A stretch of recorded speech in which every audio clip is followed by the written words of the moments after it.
informs the automotive industry, and the automotive industry, other than mining, is probably the most significant industry in South Africa. So it is for those two reasons that the U.S. is very significant, but not only to South Africa, to Africa and the globe. And if the 50% tariffs are implemented, how might they affect South Africa's steel exports to the U.S.? What does it mean for ArcelorMittal? Well, it's going to be very difficult for ArcelorMittal, because ArcelorMittal produces steel sheets, steel rods, also for the production of components for vehicles which get exported to the U.S. So the tariffs will naturally increase the cost of production, which will therefore slow down production and therefore reduce the demand for employment, which means that they may have to lay off employment. So it's going to be a very tricky time. It already is a tricky time for ArcelorMittal. But if this 50% tariff is implemented, it might actually break the camel's back, not only for ArcelorMittal, but increasingly South Africa, because remember, it's in the context of South Africa that we're having this discussion. And our employment levels and our economic growth are quite significantly compromised. And if these tariffs are implemented, then we may find ourselves shedding more jobs, which will definitely not be good for the economy at all. So it won't be good for ArcelorMittal, but it won't be good for South Africa either. And what ripple effects might we see across related sectors such as mining, manufacturing, or logistics? Remember, economics or an economy is a series of ripple effects. And what tariffs do is that it increases costs, number one. And once costs are increased, consumption is increased, production and manufacturing are increased, which leads, therefore, to the laying off of employees rather. So in those sectors, in mining and the automotive industry, there may be stockpiling, there may be reduced production, and in the best case scenario, we would have to find alternative markets, which I'm not sure can happen swiftly enough to reduce or mitigate against the consequence. So the ripple effects will definitely be consequential, probably to every aspect of South Africans' lives, and South African sectors and industries, even those that do not seem directly linked to steel. And following that May meeting at the White House, South Africa has proposed exporting 385,000 tons of steel and 132,000 tons of aluminium annually to the U.S. duty-free in return for LNG imports. What does the 50% tariff increase mean for this proposal?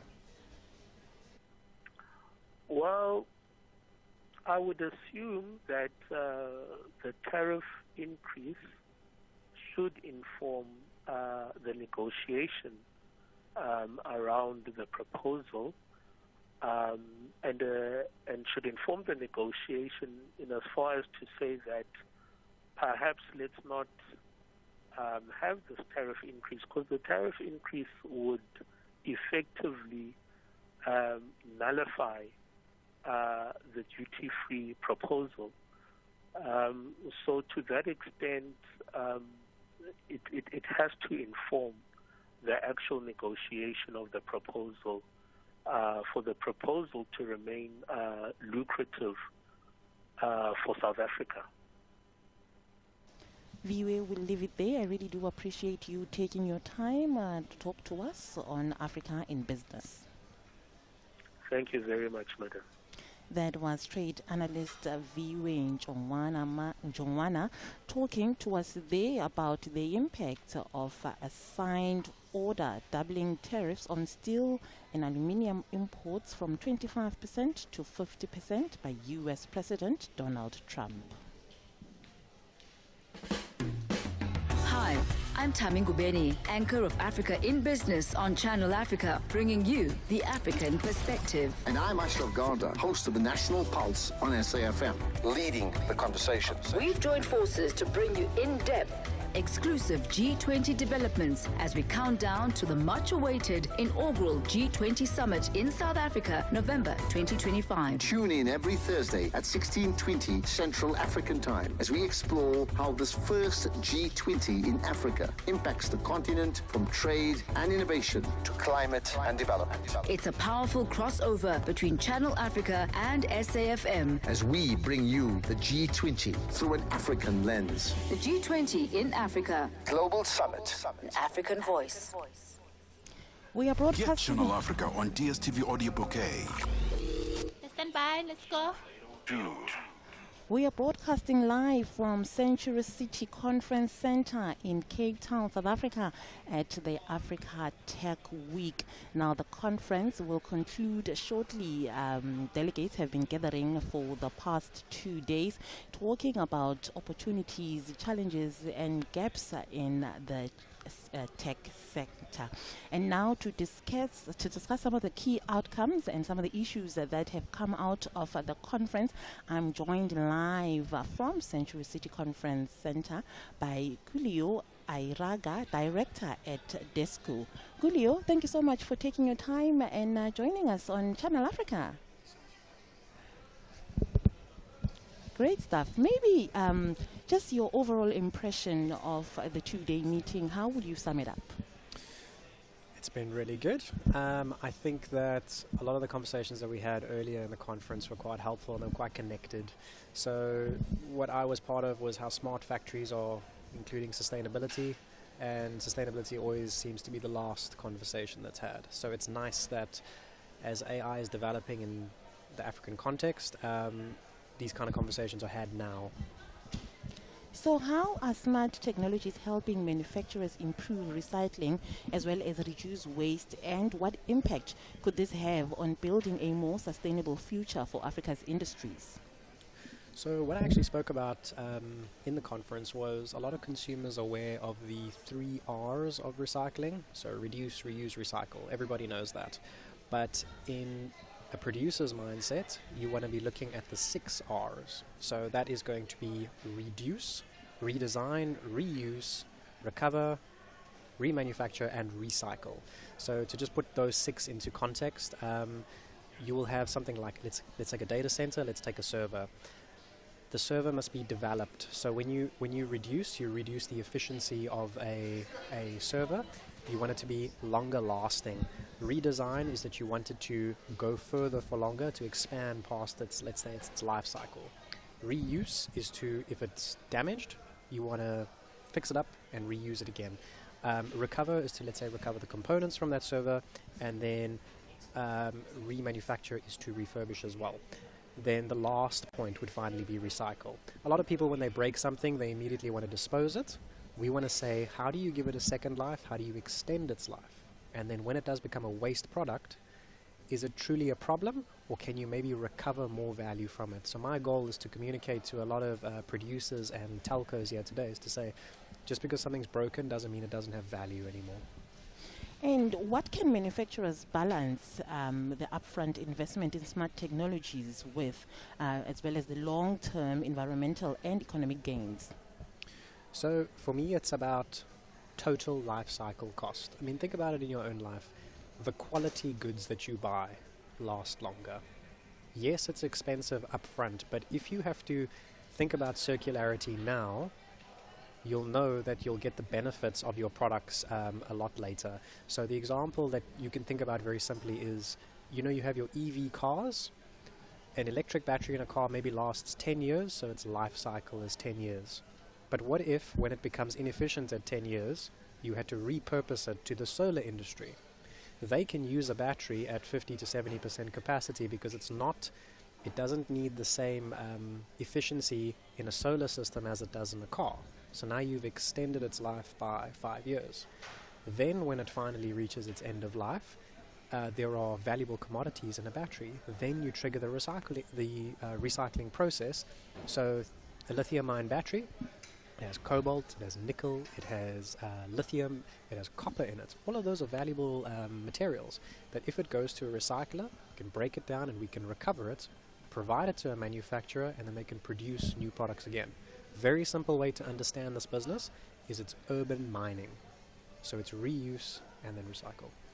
And what are the biggest barriers to adopting smart factory solutions across Africa, and how can they be overcome? Biggest barrier, so I've heard from everybody on the panels, are its cost. Something that I think we're all very much aware of is infrastructure.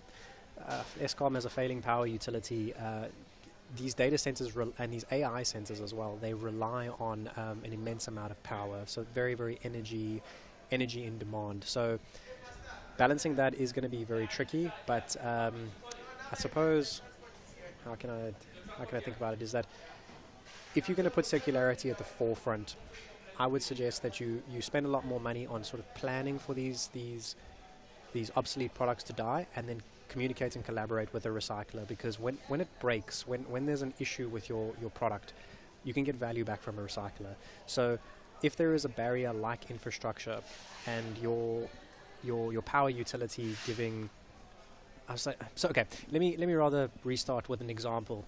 If your power utility is going down and your server is failing and switching on and off the whole time, it's not good for the device, and it can actually make it break earlier.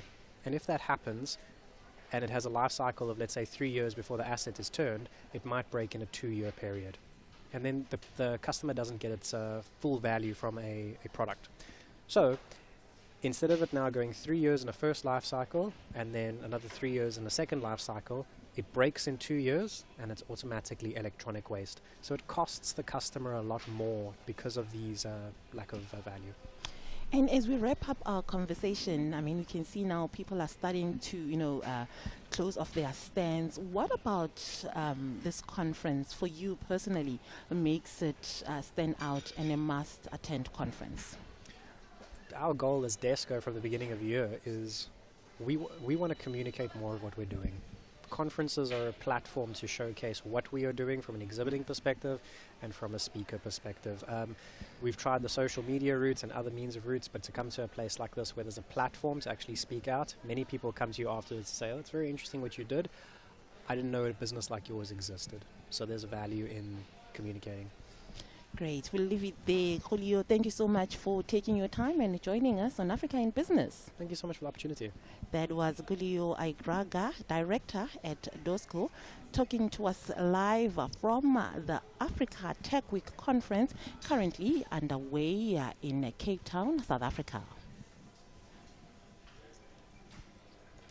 And get Channel Africa on DSTV Audio Bouquet. Channel 802. And coming up next, we head over to the news desk for the news headlines.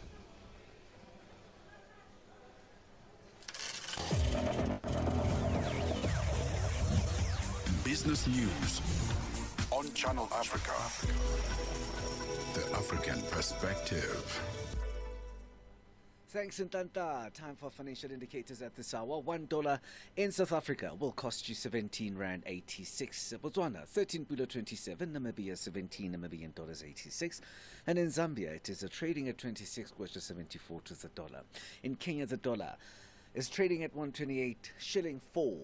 Ethiopia 136 birr 204.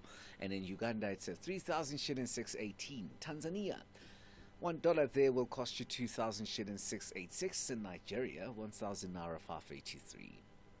In Egypt, the dollar is trading at 49 Egyptian pound 650. Tunisia, 3 dinar 954. Algeria, 130 dinar 9.74, and the Moroccan dirham is trading at 9.46 to the dollar. In Angola, the dollar is trading at 9.12 kwanza, while the Congolese franc is at 2,850 to the US dollar. Commodities markets: gold is trading at $3,354, platinum $1,076 per ounce, Brent crude oil $65.44 a barrel. For Channel Africa Business in Johannesburg, I'm Thabisolo Hoko with your financial indicators.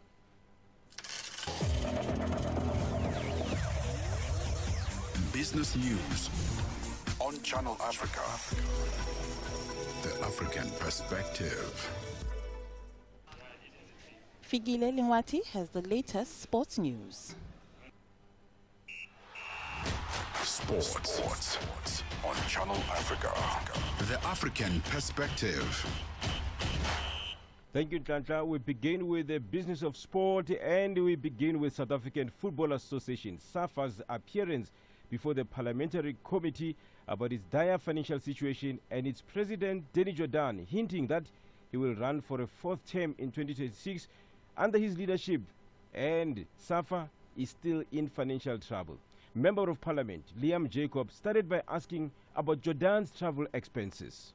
On these travel expenses, you list an amount of 131,000 rand to go to Ivory Coast and London from the 11th of January to the 14th of February. Second, you've been to Qatar twice on flights that could be no more than 15,000 rand. That costs altogether 56,000 rand and 31,000 rand. This is obviously including accommodation as well. I have you traveling to Vietnam for the Oceania Congress, which took place on 29 September to 3rd October 2023. What are we as South Africans doing in Vietnam at the Oceania Congress? Number 4, you've traveled to Cameroon for the African Cup of Nations at 105,574 rand, when a ticket to Yaoundé can cost no more than 14,000 rand max. You've also traveled to Morocco for 82,833 rand, when that flight could cost no more than 20,000 rand max. SAFA President Danny Jordaan was given an opportunity to reply. No, but I must explain to you. Give Dr. Jordaan an opportunity to explain. I had no business to go to Vietnam. You may know, or you may not know, that South Africa made a bid for hosting of the Women's World Cup. The CEO was with me. Tumi Dlamini was with me. Do you have their costs there? Do you have their flight ticket there? This is a campaign, and you are part of it now. So we were in Vietnam. We made a presentation. We were lobbying to get the votes to host the Women's World Cup. Qatar, obviously, was a World Cup. And the World Cup is a 30-day period event. You can't pick major events that I've attended and put the costs. I don't travel to a World Cup every year. Jacobs continued with his questions, and to the CFO, Ronnie Hluyo, who conceded to the Portfolio Committee that the whole organization, South African Football Association, is responsible for the financial difficulties they find themselves in. I find it interesting that we are using SAFA funds to attend FIFA events in that particular respect, but I'll continue to the CFO. I represent SAFA. I'm a delegate of SAFA at FIFA. I'll come back to you, Mr. Jordaan. CFO. Do you contend that SAFA is in a strong financial position? No, SAFA is not in a strong financial position. Can you please put the microphone on? Oh, it's on. I think in my presentation I acknowledged that we've got financial challenges, but however, we are addressing those challenges. Okay, you are addressing those challenges. The reason I ask this is, who's responsible for the financial decline of SAFA? It's the whole organization. It's the whole organization. It's executive management, it's the NEC, it's the whole organization. Do you as the leadership accept responsibility for the financial decline of SAFA? Yes, we do. The Portfolio Committee has also questioned Minister Gayton McKenzie's pronouncement of funding the rollout of the video assistant referee to the tune of $4 million. A tender committee was also appointed to study the submissions of the approved VAR suppliers who have applied in this process. SAFA's Paulo Marx explains. The tender has officially gone out. We've received 2 interested companies, one being international, one being local. I cannot disclose the companies because that tender has not been finalized. That process still has to take place. What I can give you is the average of costs. We are at an advantage where we have, on average now, I think we've got about 8 8 match officials that have extensively been trained through FIFA. FIFA is overseeing this whole process. They have to oversee it. Let's end with the Professional Golf Association. PGA says John Deere has signed an extension to remain the title sponsor of the John Deere Classic through 2030. John Deere has sponsored the event since 1998. The 2025 tournament begins on the 3rd of July at the TPC Deere Run in Silvis, Illinois. Per the PGA Tour, the John Deere Classic has helped raise more than $189 million for charity, with 99% of that being raised since John Deere served as the title sponsor. For any sports stories you'd like to share with us, please send an email to newsroom@channelafrica.co.za or call us on +27 11 714 4459. This is Channel Africa Sport with me, Fidel Ngwati. Sports on Channel Africa. Stand by. Perspective. Thank you, Figile. We're still coming to you live from Cape Town in South Africa. I am Nhlanhla Mahlangu, standing in for Tami Ngubeni. We are broadcasting live from the Century City Conference. Remember, you can join in the conversation by finding us on X at Channel Africa, numerical 1, Facebook at Channel Africa, Instagram at Channel Africa 1, as well as you can also subscribe on YouTube at Channel Africa 1. South Africa's Department of Agriculture is extremely worried following the discovery of a foot and mouth disease case at a Gauteng feedlot facility owned by Karen Beef, the country's largest beef producer. The detection has raised serious concern about the potential spread of the disease, with the government warning that other producers, particularly those with less stringent biosecurity measures, could also be at risk. Channel Africa's business reporter Innocent Semosa has more.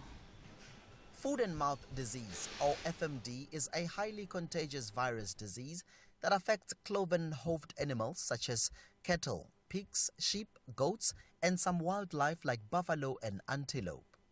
It is caused by the foot and mouth disease virus, FMDV. In a country like South Africa, with a significant agricultural sector, an FMD outbreak can disrupt meat exports, threaten food security, cause financial losses to farmers and the economy. Dipepeneneng Serage, Deputy Director General of Agricultural Production, Biosecurity and Natural Resources Management in the Department of Agriculture, told Channel Africa that if biosecure establishments such as Current Beef could get FMD, others that are less biosecure are in danger. But what immediate steps is the department taking to assess and strengthen biosecurity protocols across others less? Serage explains. Steps that the department is taking to ensure that biosecurity measures are strengthened will involve shortly, after Minister signs a directive, what we call Section 9(1)(b) of the Animal Diseases Act, which will be about controlling of all cloven-hoofed animals in the country, the movement thereof. So that is one way of strengthening the adherence to biosecurity measures, which farmers already know of, but for some reasons they do not adhere to.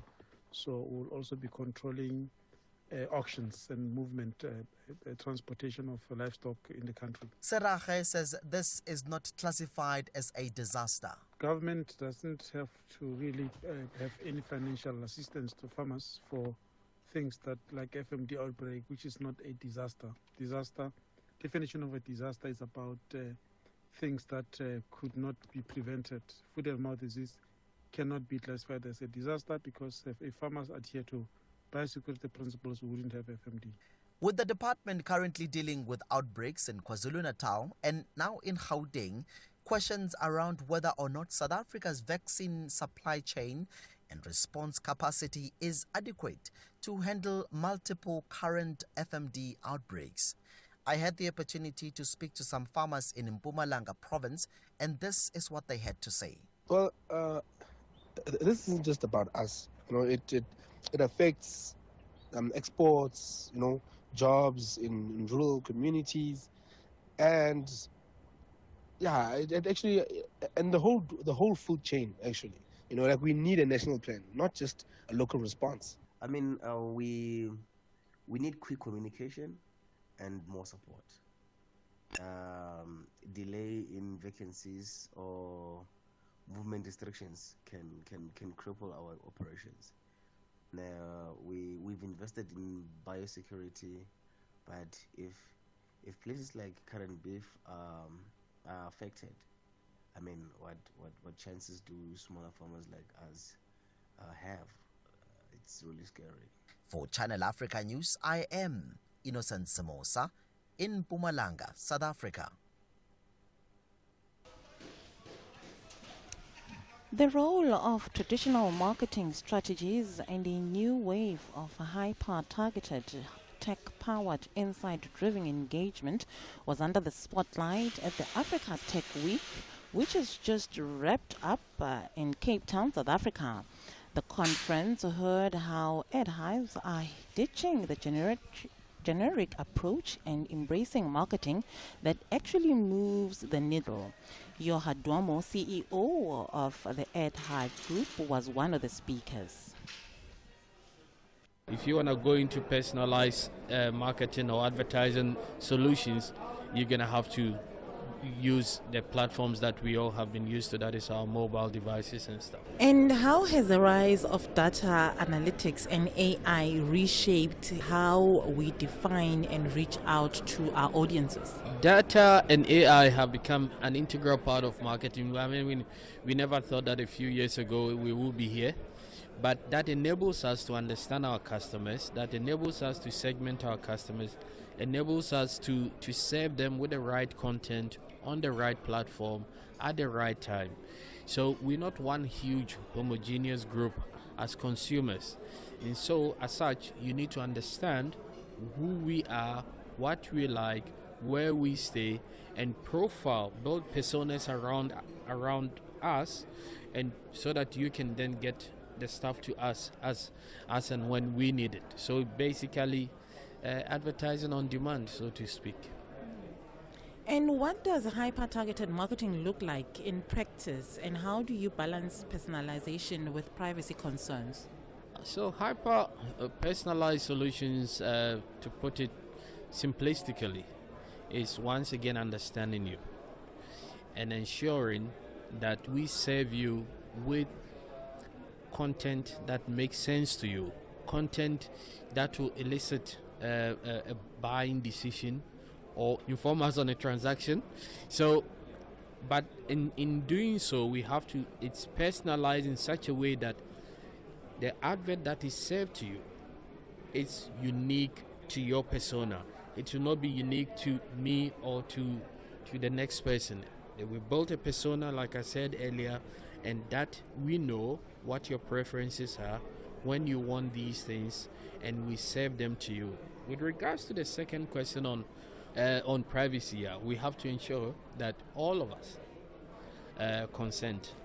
Yesterday I was saying to some people that consent is going to be the most powerful element in this whole personalization journey, and very soon we're going to have to probably reward people for consent. It's already happening in Europe, where you consent to receiving advertising information, so you know we will not, obviously doing the analysis and what have you, we would understand that best practice, for argument's sake, is to serve you 2 adverts per week, and at a certain given time. So we will serve you that, but critical to it is that you would have consented to receiving those particular advertising material at a certain point.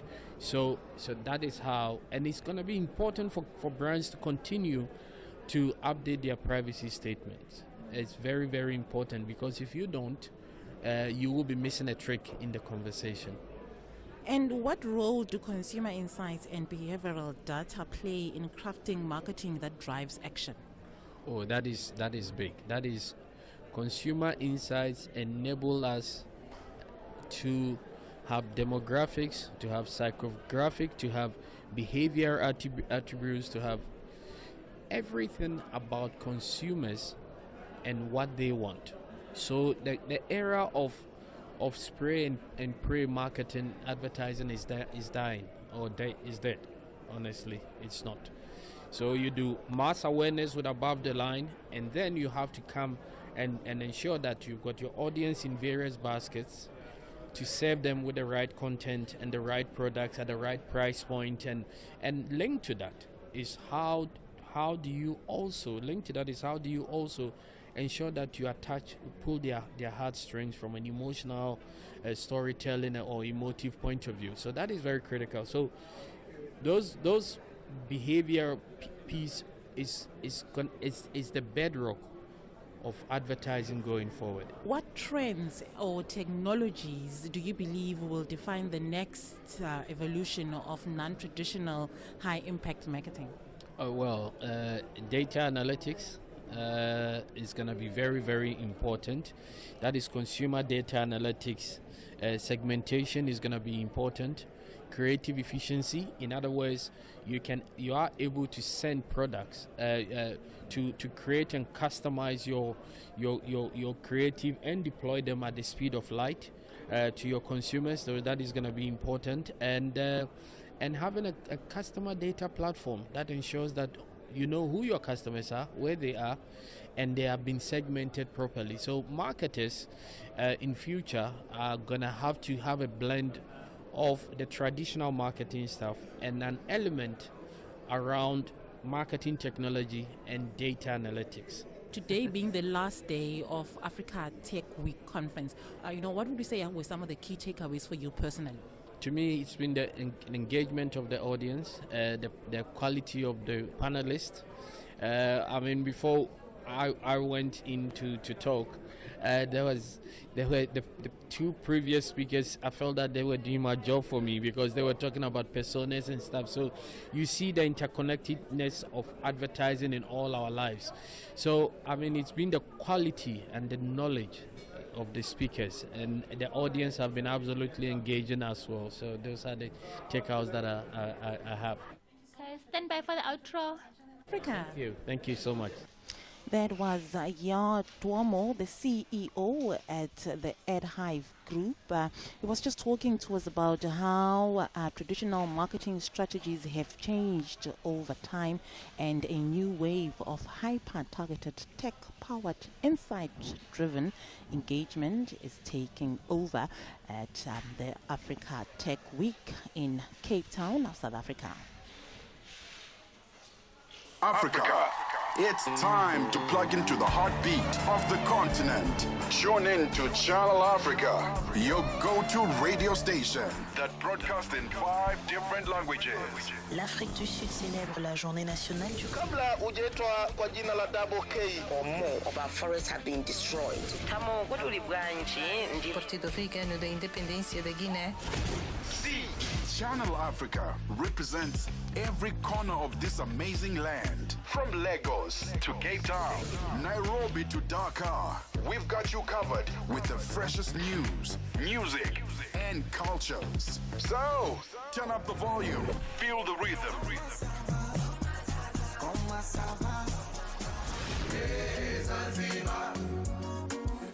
And join the conversation. Channel Africa, the African perspective. We are broadcasting live from Cape Town. I'm Tami Ngubeni, anchor of Africa in Business on Channel Africa, bringing you the African perspective. And I'm Ashraf Garda, host of the National Pulse on SAFM, leading the conversations. We've joined forces to bring you in-depth, exclusive G20 developments as we count down to the much-awaited inaugural G20 summit in South Africa, November 2025. Tune in every Thursday at 16:20 Central African Time as we explore how this first G20 in Africa impacts the continent, from trade and innovation to climate and development. It's a powerful crossover between Channel Africa and SAFM as we bring you the G20 through an African lens. The G20 in Africa. Global Summit. An African voice. Africa in Business on Channel Africa. We are broadcasting live from the Century City Conference Centre in Cape Town, South Africa. We are on the DSTV audio bouquet, channel 802, on Open View on channel 628, and you can live stream us on www.channelafrica.co.za, as well as on the SABC Plus app available on the Google and Apple Play stores.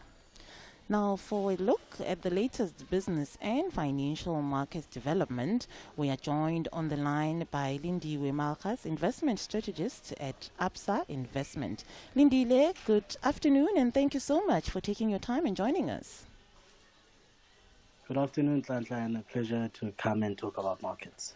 Thank you so much. Now, Stats SA released GDP figures yesterday, and the economy growing by an anemic 0.1%. What are some of the drivers of this weakness? So we did see the economy growing by an anemic 0.1%, but it did, however, come in as a positive surprise to what markets had anticipated.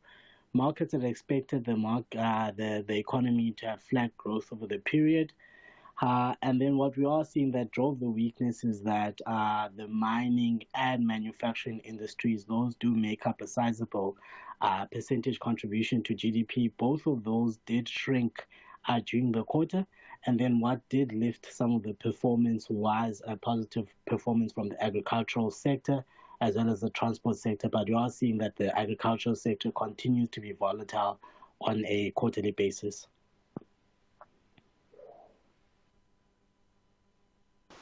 And Lindile, British American Tobacco lifted their annual sales forecast. What are some of the key highlights? Yeah, so we did see markets reacting positively to the announcements that the company is going to lift their revenue by between 1% and 2%. And this was upwardly revised from an expectation of around 1% previously. What we are seeing driving this upbeat forecast from management is the rollout of the newer categories. So from a vapes, heated tobacco, nicotine pouches, those are starting to pick up in performance as we've seen less and less consumers within the space using cigarettes. So that rollout strategy and some of the new categories are sort of making up for performance from the company's perspective. And then in light of the performance that we are seeing, the company is expecting a higher dividend and has also increased their targets from a share buyback perspective. And then from a financial leverage point of view, they have mentioned that they will be reducing debt to come in between 2 times and 2.5 times. So markets reacting quite positively to those developments, and you are seeing some of the newer categories alleviating pressure on the balance sheet. And how has the market performed so far this month? Markets have begun the month on a positive footing so far. So you are seeing locally the all share is up 0.6% so far for the month, and also continuing from the positive performance that we saw last month. We are noting that the majority of this performance has been driven by resources counters, so mainly some of the gold miners and also a rebound within Sasol. However, if you are looking beyond resources, we are seeing that financials and industrials, they are struggling so far. And then from a currency perspective, quite positive to see that the rand remains quite strong. It is trading below the 18 rand mark, around 17 rand 79 cents today. And what, or rather, how have the markets reacted to the announcement of the 50% tariff increase on steel and aluminium by the US?